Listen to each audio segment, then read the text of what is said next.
తెలంగాణ రాష్ట్రంలో caste survey ఒకటి బయటకు వచ్చింది. మనకు తెలుసు దేశం మొత్తం కూడా ఈ సంవత్సరం సెన్సస్ జరగబోతుందని చెప్పి. సెన్సస్కి సర్వేకి తేడా ఏంటి? సెన్సస్ అనేది యూనియన్ లిస్ట్, కేంద్ర జాబితా. మన ఎంట్రీ నెంబర్ యూనియన్ లిస్ట్లో ఎంట్రీ నెంబర్ 69లో సెన్సస్ ఉంటుందన్నమాట. సర్వే అనేది రాష్ట్రాలు చేసుకోవచ్చు. రాష్ట్రాలు ఆ రాష్ట్రానికి సంబంధించిన సామాజిక, ఆర్థిక, కులపరమైన స్థితిగతులు తెలుసుకునేందుకు సర్వేలు చేయొచ్చు అన్నమాట. అయితే ఈ సర్వేకి సంబంధించి తెలంగాణలో జరిగిన సర్వేకి సంబంధించి కొంతవరకు ఈ సర్వే మంచిదే అని చెప్తున్న వాళ్ళు ఉన్నారు. ఇంకొంతమంది ఈ సర్వేలో సరైన ముఖ చిత్రం, తెలంగాణ సామాజిక, ఆర్థిక, కుల ముఖ చిత్రం కనిపించట్లేదు, దీనిలో చాలా అవకతవకలు ఉన్నాయి అనే వాళ్ళు కూడా ఉన్నారు. అసలు ఈ సర్వే ఏం చెప్తుంది? తెలంగాణ జరిపిన ఈ సర్వేలో ఏం తెలియంది? ఇదే పెద్ద క్వశ్చన్ అనమాట. యాక్చువల్లీ తెలంగాణలో 2001కి 2011కి మధ్య జనాభా గ్రోత్ రేట్ అనేది దాదాపు 13% ఉంది. 2011 సెన్సస్ కనుక మనం తీస్తే కనుక 2011 నుంచి 2021 వరకు కూడా అదే డికేడల్ గ్రోత్ రేట్ మనం చూస్తే ఉదాహరణకి 13% పెరిగారు అనుకుందాం. అంటే దాదాపు తెలంగాణ జనాభా అనేది ఇప్పుడున్న దాదాపు 15 సంవత్సరాలు అయింది కాబట్టి 15 సంవత్సరాల్లో దాదాపు 4 కోట్లు దాటి ఉండాలి. కానీ ఈ సర్వేలో 3,50,00,000 మంది వరకే డీటెయిల్స్ ఉన్నాయన్నమాట. అంటే దాదాపు 40-50 లక్షల మంది డీటెయిల్స్ ఈ సర్వేలో రాలా. అంటే వీళ్ళందరూ ఏ కులానికి చెందినట్టు, వీళ్ళ సామాజిక ఆర్థిక స్థితిగతులు ఎలా ఉన్నట్టు, ఇది ప్రధానమైన ప్రశ్న.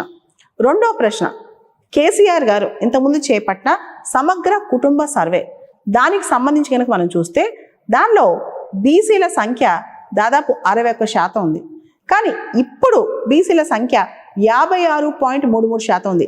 ఇప్పుడు తెలంగాణ గవర్నమెంట్ తీసుకొచ్చిన ఈ సర్వేలో బీసీల శాతం 56.33% ఉంది, ఇంక్లూడింగ్ ముస్లిమ్స్ అనమాట. అప్పుడు కూడా ఇంక్లూడింగ్ ముస్లిమ్స్. అయితే ఈ 56.33% అనేది ఏదైతే ఇంతకు ముందు ఉన్న సర్వే ప్రకారం చూస్తే కనుక 61% ఉంది, ఇప్పుడు 56% ఉంది. ఇది ఎలా తగ్గుద్ది?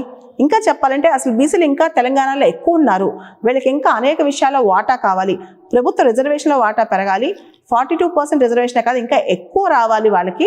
దాంతోపాటు స్థానిక ప్రభుత్వాల్లో 42% రిజర్వేషనే కాదు కానీ ఇంకా రిజర్వేషన్ వాళ్ళకి ఎక్కువ కావాలి.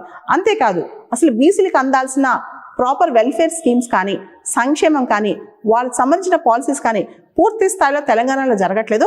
దానికి ప్రధానమైన కారణం బీసీ రిలేటెడ్ డేటా అనేది సరిగా లేకపోవడమే. ఇంకొకటి ఆలోచిస్తే కనుక ఇంతకు ముందు అంటే సమగ్ర కుటుంబ సర్వేలో తెలంగాణలో ఎస్సీలు ఎక్కువ ఉన్నారు, ఇప్పుడు ఎస్సీలు తక్కువ ఉన్నారు. తెలంగాణలో షెడ్యూల్డ్ క్యాస్ట్ జనాభా విషయానికి వస్తే 2011 సెన్సస్ ప్రకారం 15.43% ఉంటే సమగ్ర కుటుంబ సర్వే ప్రకారం 18% ఉన్నారు. ఈ 18% సమగ్ర కుటుంబ సర్వే చెప్తే ఇప్పుడు మాత్రం ఎస్సీ జనాభా తెలంగాణలో కేవలం 17.43% ఎలా ఉంటారు? అంటే ఇంతకు ముందు దానికంటే ఎక్కువ ఎస్సీల సంఖ్య తగ్గిందా? ఇది కరెక్ట్గా తీసారా ఈ జాబితా? ఇదే ప్రధానమైన ప్రశ్న అనమాట. రెండో ప్రశ్న, అదేవిధంగా తెలంగాణలో ఎస్టీ జనాభా సెన్సస్ 2011 ప్రకారం 9.3% ఉంటే సమగ్ర కుటుంబ సర్వే ప్రకారం 10% ఉంది, ఇప్పుడు 10.48% ఉంది. ఇలా చూసుకుంటూ పోతే ఈ పర్సంటేజ్లు ఇంతగా చేంజెస్ ఎలా వచ్చాయి? అసలు తెలంగాణలో ప్రస్తుతం ఉన్న జనాభాకి రిఫ్లెక్ట్ అవుతుందా? పూర్తి స్థాయిలో డేటా తీసుకున్నారా? ఇదే ప్రశ్న అనమాట. తెలంగాణలో జరిగిన ఈ మొత్తం క్యాస్ట్ సర్వేలో తెలంగాణలో బీసీ జనాభా తీసుకుంటే 56.33% అనమాట. దానిలో హిందూస్, ముస్లిమ్స్, క్రిస్టియన్స్, ఎవరైతే ఎస్సీలు క్రిస్టియన్స్గా కన్వర్ట్ అయ్యారో మొత్తం హిందూస్, ముస్లిమ్స్, కన్వర్టెడ్ క్రిస్టియన్స్ వీళ్ళందరినీ చూస్తే 56.33% ఉంది బీసీ జనాభా. ఇంతకుముందు 61% ఉన్నప్పుడు ఇప్పుడు 56% ఎలా ఉంటుంది? సో బీసీలకు అన్యాయం జరిగినట్లు కాదా అని చెప్పి బీసీ వర్గ నేతలు ప్రశ్నిస్తున్నారు. అసలు ఈ క్యాస్ట్ సర్వే వల్ల లాభం ఏంటి? మనం చూస్తే 2 years బ్యాక్ బీహార్ చేసింది ఇలాంటి క్యాస్ట్ సర్వే. నిజంగా క్యాస్ట్ సర్వే చాలా ఇంపార్టెంట్.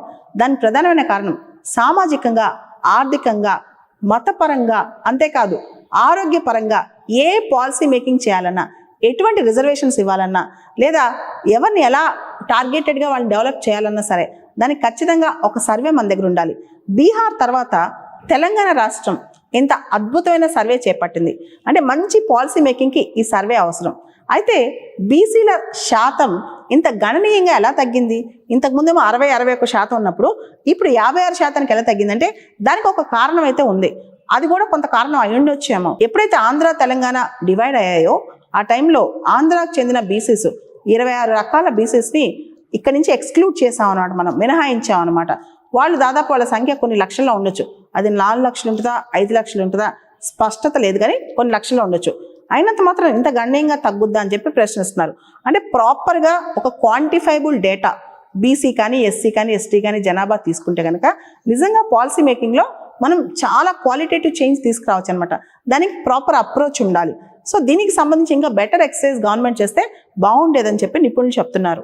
ఏదైతే సెన్సస్ 2011 ఉందో, సమగ్ర కుటుంబ సర్వే 2014 ఉందో, ఇప్పుడు క్యాస్ట్ సర్వే 2025 ఉందో, తెలంగాణకి సంబంధించిన డేటా ఏదైతే ఉందో దానికి సంబంధించి ఆంథ్రోపాలజికల్, సోషలాజికల్ మరియు ఎకనమిక్ ఎక్స్పర్ట్స్ని గవర్నమెంట్ కన్స్టిట్యూట్ చేసి యాక్చువల్లీ డేటాస్ మొత్తం ఒకసారి స్టడీ చేయించాలి. రిలయబుల్గా ఒక రికమెండేషన్స్ తీసుకురావాలి. అంతేకాదు సెన్సస్ 2025 అంటే కమింగ్ డేస్లో సెన్సస్ కూడా రాబోతుంది. ఆ డేటాను కూడా దీనిలో అనుసంధానం చేసి కంప్లీట్ పిక్చర్ తీసుకొచ్చి అప్పుడు తెలంగాణని ప్రాపర్గా పాలసీ మేకింగ్లో ముందుకు తీసుకెళ్ళొచ్చు అనమాట. ఈ దిశగా ప్రభుత్వాలు కృషి చేయాలి. అదేవిధంగా బీసీలకు సంబంధించి ఏదైతే వెల్ఫేర్ పథకాలు ఉన్నాయో, వాళ్ళకి సంబంధించి స్పెసిఫిక్గా ఒక్కొక్క కమ్యూనిటీకి సంబంధించిన పథకాలు ఉన్నాయో వాటన్నిటినీ ప్రాపర్గా ఛానలైజ్ చేసి నిజంగా అందేలా చూడాలి. సమాజంలో కేవలం ఎస్సీ ఎస్టీ వర్గాలే కాదు, బీసీ వర్గాల్లో కూడా కొన్ని వర్గాలు అణగారు ఉన్నాయన్నమాట.